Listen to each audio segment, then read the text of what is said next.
y si bien es preliminar decir por qué sucedió esto, el peligro de derrumbe está presente y queremos hablar con un arquitecto para que nos explique qué pasos a seguir, ¿no? Exacto. Estamos hablando con el arquitecto Fernando Tomeo, que está vía Zoom, para ponernos al tanto, en conocimiento de qué se puede hacer en estos casos.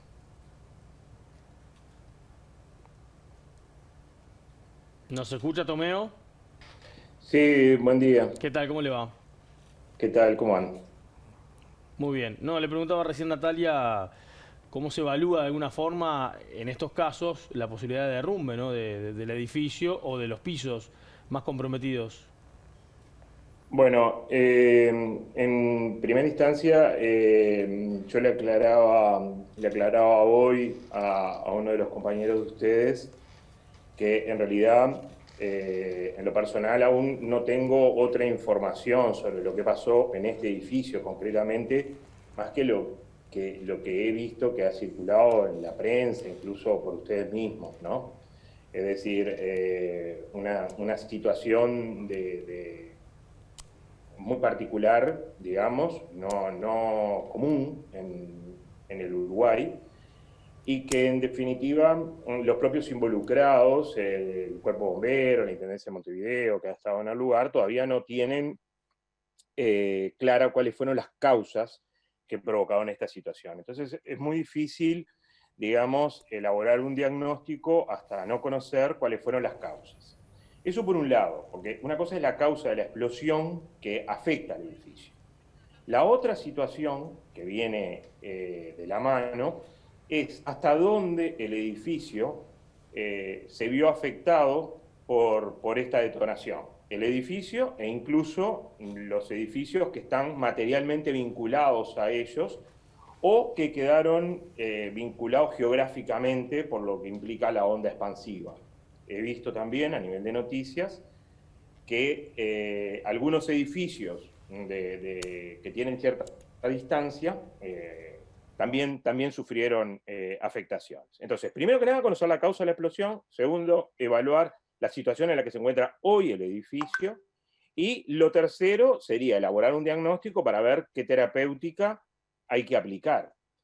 Yo creo que una de las cosas que vi en las noticias que me parece más acertado es que en principio, frente a estas grandes dudas, por decirlo de alguna manera, esta falta de precisión sobre lo que sucedió, lo primero es lo que hizo la policía, es decir, cerrar el edificio, se retiran a todas las personas que se encuentran adentro.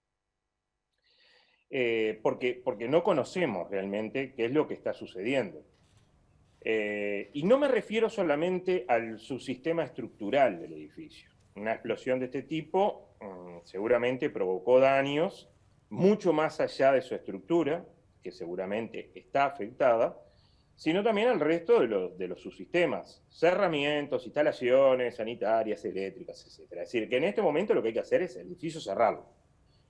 Para empezar un proceso de estudio, de análisis, de mediciones, de ensayos, de extracción de testigos para poder hacer ensayos a nivel de laboratorios, situaciones que normalmente, digamos, a nivel académico y a nivel profesional se realizan cuando hay edificios que están afectados, no necesariamente por una situación de este tipo, pero pueden ser por razones climáticas, presencia de cloruros en las estructuras, carbonatación del hormigón, bueno, una serie de problemas que se dan, que se hacen estudios de este tipo, pero en este caso yo creo que hay que tomar mayores previsiones porque no se puede descartar el colapso de la estructura, ¿no? Que sería la situación más peligrosa, digamos, no solo para la comunidad en general, digamos, ¿no?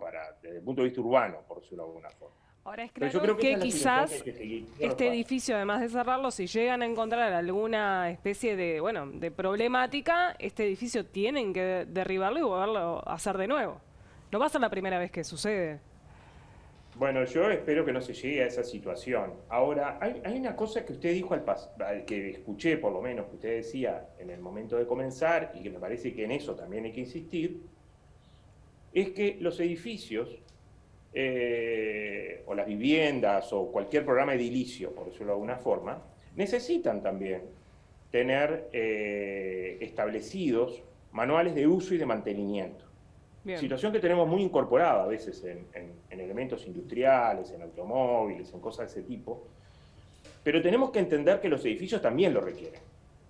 Es decir, se ha generado en muchos casos una visión prácticamente mística de que cuando construimos un edificio el hormigón armado es tan resistente que prácticamente no hay que hacer nada y va a ser eterno. Pero esa visión que puede ir de la mano de la visión, no sé, digamos, de la filosofía más espiritual de la gente, en el mundo material de las estructuras, de lo edilicio, eso no tiene ningún sentido. Es decir, necesitamos tener para todos los programas edilicios manuales de uso y de mantenimiento. De forma tal de que estas situaciones puedan prevenirse.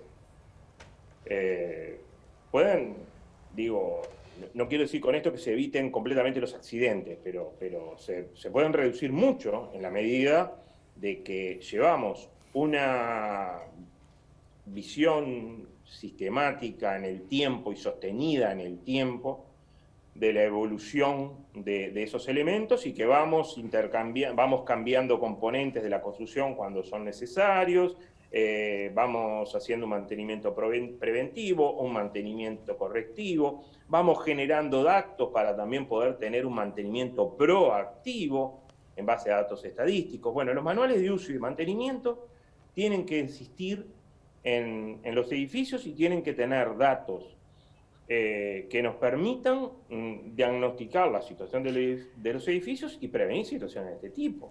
Tomeo, usted hablaba de la seguridad de los controles que tiene que tener cada edificio. Muchas veces los vecinos en la asamblea votan para no aumentar los gastos comunes, no realizarlos o no lo creer necesario. Eso es una realidad. Bueno, lo que sucede es esto. ¿Y cómo están los edificios hoy de Montevideo o de las ciudades? Porque uno piensa que vive en un apartamento nuevo y que los controles están hechos o los hacen para el resto de la vida sin ningún tipo de control, ¿no? No, insisto en una cosa. Primero que nada es que un edificio no es, por decirlo de alguna manera, un elemento eterno, ¿no? Es decir, y la forma justamente de prolongar su vida útil es realizándole mantenimiento. Sea una estructura metálica, una estructura de hormigón armado, una estructura de mampostería de cerámico, no importa. Un edificio tiene que tener mantenimiento. Y ese mantenimiento tiene que estar sostenido en el tiempo. Y evidentemente eso implica un costo. Sí, implica un costo. De repente un vecino de esos que, como decía usted en su ejemplo, que no está dispuesto a que le aumenten los gastos comunes para hacer mantenimiento, no dudaría en, en cambiar el aceite del auto al kilometraje que el manual de mantenimiento de cuando compró el auto dice. Y no pensaría si es costoso o no es costoso, lo haría.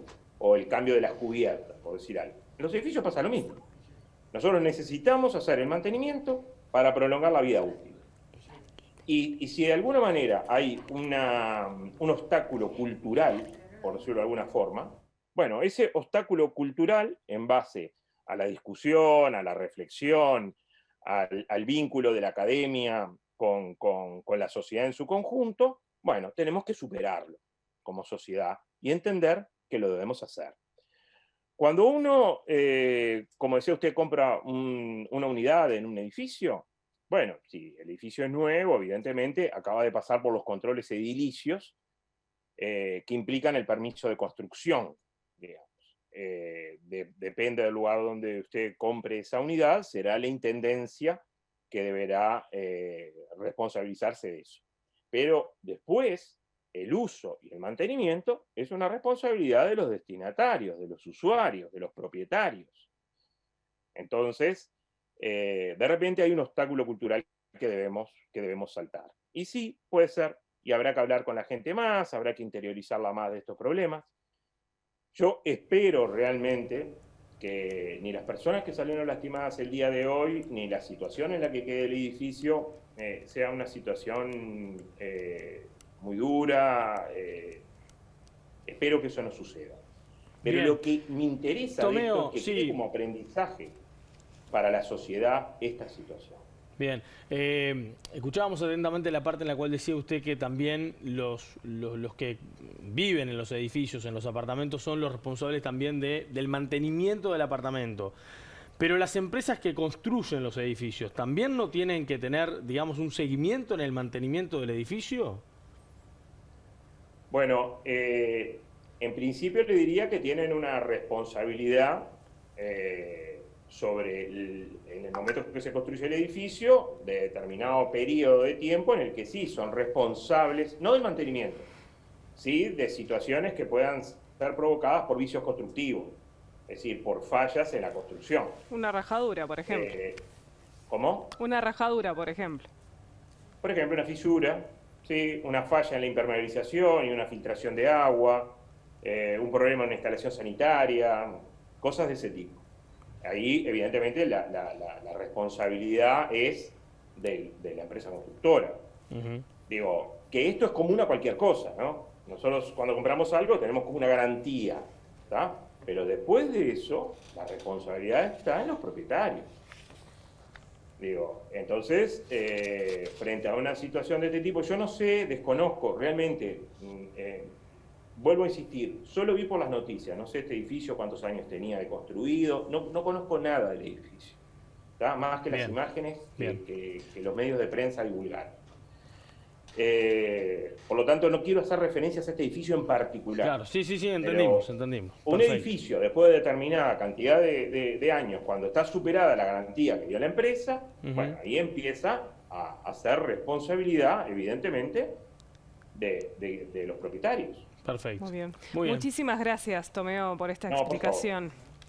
Gracias a ustedes. Gracias. Estábamos viendo imágenes en vivo además mientras hablábamos con el arquitecto y nos decía también ahora nuestra productora María Eugenia Esconamilio que le avisa a Lucía Betancourt desde el lugar de los hechos que Bomberos ha habilitado a que personal de limpieza comience a hacer tareas para por lo menos comenzar a tratar de despejar un poco la zona que está bastante